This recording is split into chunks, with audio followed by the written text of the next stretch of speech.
नमस्कार, आप देख रहे हैं भारत 24 न्यूज चैनल। मैं हूं आपके साथ सोनम और आगे की खास खबरें जानने के लिए बने रहे हमारे संवाददाता के साथ। उत्तराखंड में वर्तमान समय में स की प्रक्रिया चल रही है। इस प्रक्रिया के दौरान 8 लाख से अधिक वोट कटे हैं।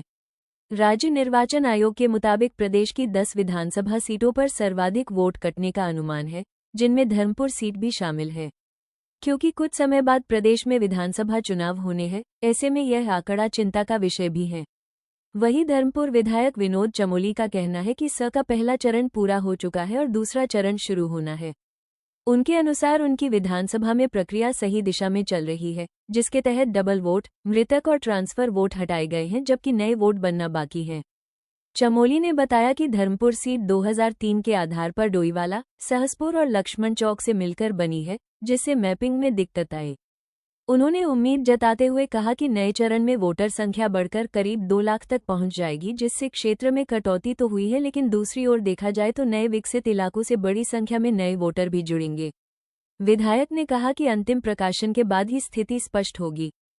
सीटें ऐसी हैं जिनमें और अधिक जो है संभावना जो है घटती हुई नजर आ रही है, उसमें आपकी भी सीट का नाम आ रहा है, तो उसको लेकर के क्या कहेंगे? नहीं, एसआईआर जो है अभी चल रहा है, क्योंकि अभी एक फेज कंप्लीट हुआ, सेकंड फेज शुरू होगा। तो जैसे मैं अपनी विधानसभा का देखता हूँ तो मैं समझता हूँ ठीक लाइन पर चल रहा है, क्योंकि जो जितने वोट डबल वोट थे वो हटे हैं, जो मृतक थे वो हटे हैं, जो ट्रांसफ़र थे वो हटे हैं, और अभी नए वोट बनने बाकी हैं। जैसे मेरी विधानसभा एक ऐसी विधानसभा है कि जो 3 विधानसभाओं से मिलकर बनी है, क्योंकि 2003 का बेस हमने लिया है, तो उसमें डोईवाला भी है, सहसपुर भी है, लक्ष्मण चौक भी है।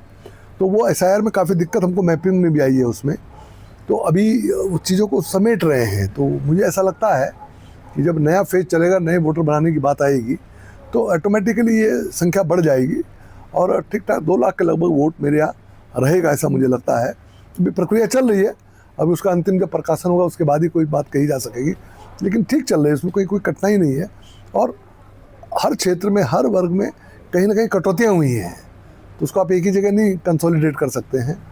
और नया वोटर, क्योंकि मेरी ऐसी विधानसभा है जिसमें नया वोटर बहुत ज़्यादा आया है, क्योंकि नए क्षेत्र डेवलप हुए हैं, और 2003 में वहाँ की स्थिति कुछ और थी, वर्तमान में स्थितियाँ कुछ और हैं।